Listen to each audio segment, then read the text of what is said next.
Okay, so hello everyone. Ini adalah sambungan kepada kita punya lecture yang kemarin lah. So ini adalah faktor-faktor biologi yang menyebabkan kepada kerusakan ikan, fish spoilage. Okay, so mari kita tengok dulu perbezaan antara fresh fish dengan spoiled fish, ikan yang sudah rusak. Ikan segar dengan ikan yang sudah rusak. So, kita tengok karakteristik of fresh fish. Untuk ikan yang fresh, isi dia flesh is firm and when it is pressed, it leaves no permanent indentation. Meaning, dia punya isi ini firm lah, solid. Dan juga kalau kita picit isi ikan nih, dia tidak jari kita nih tidak termasuk dalam. Meaning solid lah isi ikan tuh. Lepas tuh kulit ikan, skin looks shiny. So kulit ikan masih lagi berkilat-kilat ataupun bersinar lah. And then the eyes are clear and well-rounded in shape. So mata dorang masih lagi cantik, masih bersih dan masih bulat. And fish has a fresh smell like that of a seaweed. So dorang punya bau masih bau laut lah, bau rumpai kah. Dan satu lagi kamu boleh tengok yang selalu orang tengok adalah insang dia. Kita tengok insang dia masih merah ataupun sudah pucat. So itu adalah ciri-ciri ikan yang segar. So untuk ciri-ciri ikan yang sudah buruk pula, dia punya isi ini flesh is soft to touch, sangat lembut sudah. Kalau kita tekan pun sangat lembut lah maksudnya. And then of course dia punya kulit skin ini, sisik ini sudah buruk dan juga ada lendir-lendir yang bau lah. And then tadi ini saya beritahu kita tengok dia punya insang. Adakah sudah hitam ataupun pucat. Dan juga of course ada bau yang busuk, bau hapak. So ini saya rasa kamu paham lah macam mana mau tengok fresh fish dengan ataupun ikan yang sudah rusak. Okay. So saya proceed. Okay, so faktor-faktor biologi yang menyebabkan kepada kerusakan ikan adalah satu, suhu, temperature. Kedua, kerusakan physical ataupun physical damage. Dan yang ketiga adalah intrinsic factor, faktor-faktor dalaman. Okay, so untuk temperature, first kali, kita tahu yang kalau high temperature yang tinggi, peluang untuk ikan buruk adalah lebih tinggi.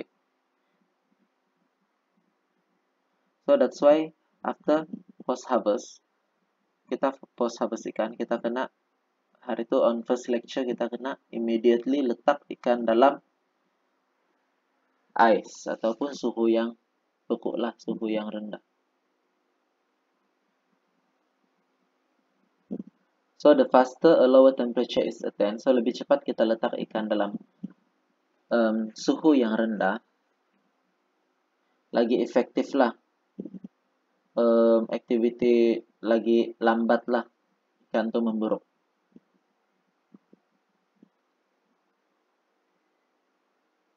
So dia bagi tahu sini, generally the rate of which fish loses quality when stored in ice 0 degrees Celsius is used as the baseline when comparison are made regarding shelf life at different storage temperature. So paling bagus kita letak dia dalam 0 degrees Celsius lah ataupun ke bawah. So untuk temperature, the higher the temperature, lebih tinggi temperature, lebih cepat ikan tuh memburuk. Dan lebih rendah temperature, lebih lambat ikan tuh memburuk. Okay. So untuk physical damage, kerusakan physical. So physical damage selalunya berlaku semasa kita transport ikan ataupun masa kita harvest ikan.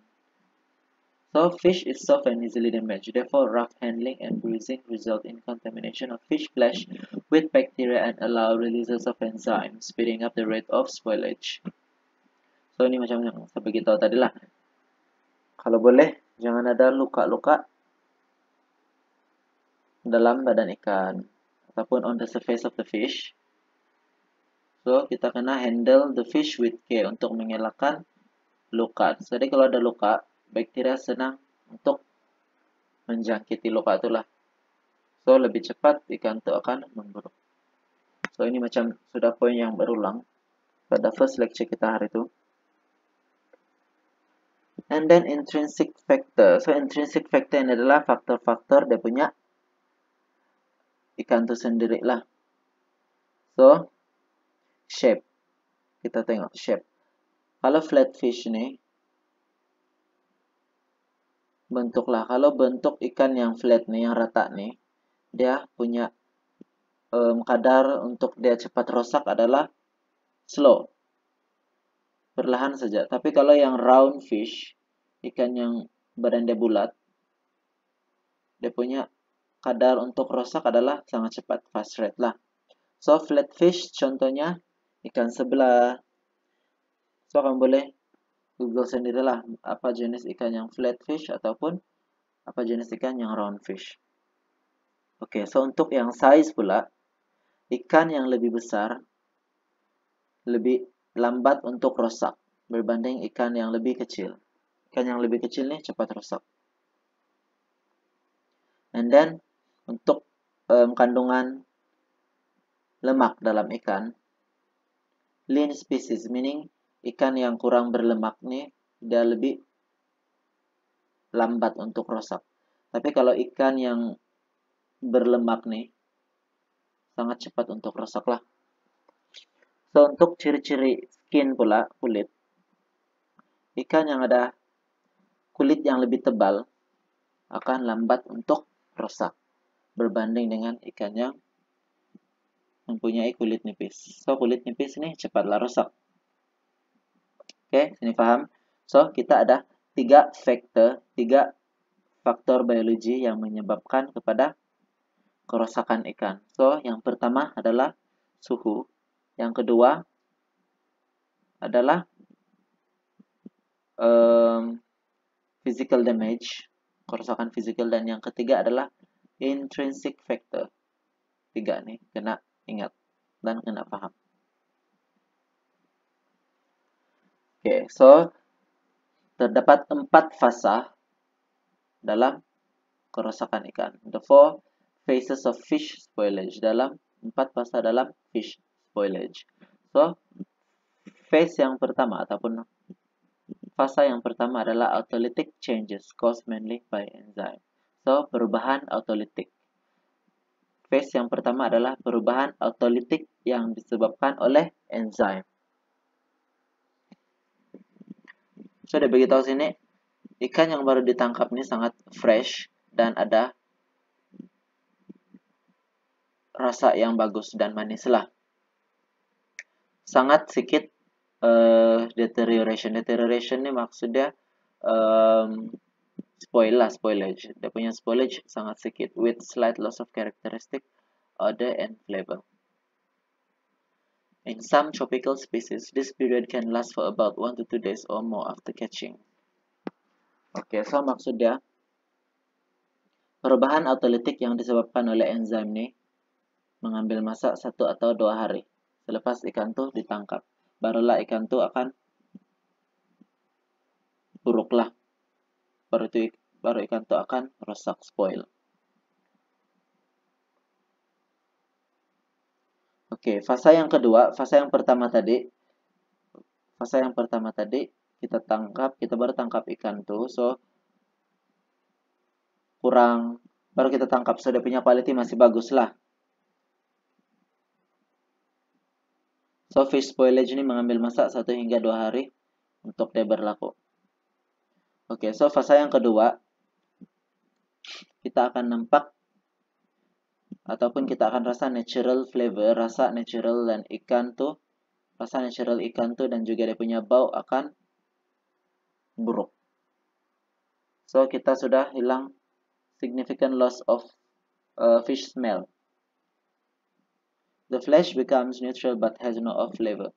Dia beritahu sini dalam fasa yang kedua isi masih lagi neutral tapi tidak sudah rasa ikan lah. Tapi belum ada rasa yang buruk ataupun tekstur yang buruk. Belum lagi ada tekstur dan rasa yang buruk. So dia masih neutral lah. Dia belum busuk kah, dia belum buruk kah. Tapi dia tidak sedap sudah. Dia masih dalam neutral.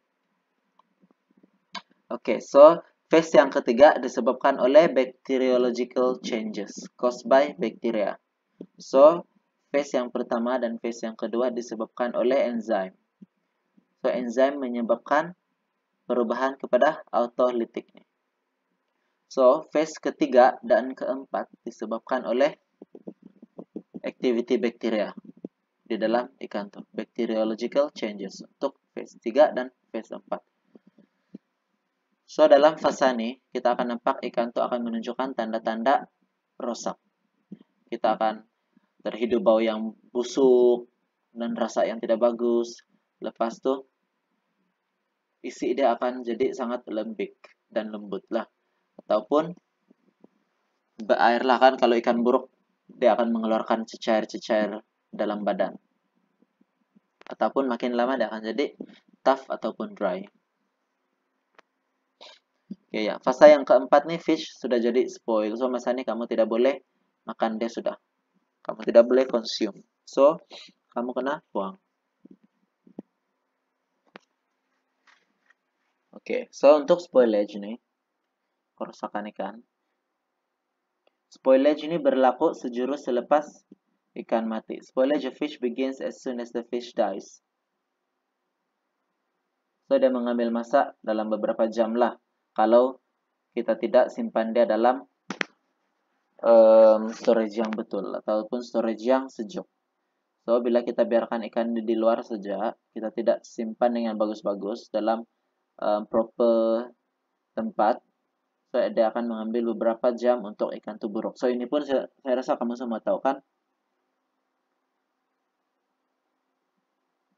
So, diberitahu sini, kerusakan ikan untuk setiap tahun adalah sebanyak 10 hingga 12 million yang kerusakan ikan saja dalam aquaculture industry.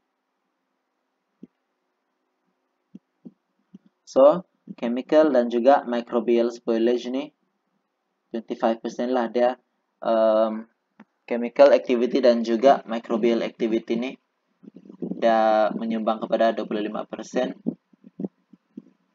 dalam fish spoilage lah. So, semasa fish spoilage ini, kerusakan ikan, banyak breakdown of various components and formation of new compound. Meaning, banyak komponen-komponen dalam ikan itu akan breakdown. Contohnya, dia punya enzim, dia punya water, dan dia akan membentuk satu lagi compound yang toxic, yang menyebabkan ikan itu bau busuk. So, compound yang baru ini bertanggung jawab responsible for the changes in odor, flavor, and texture of the fish meat. So, compound baru ini yang menyebabkan ada bau yang busuk lah dan juga warna yang kurang menarik.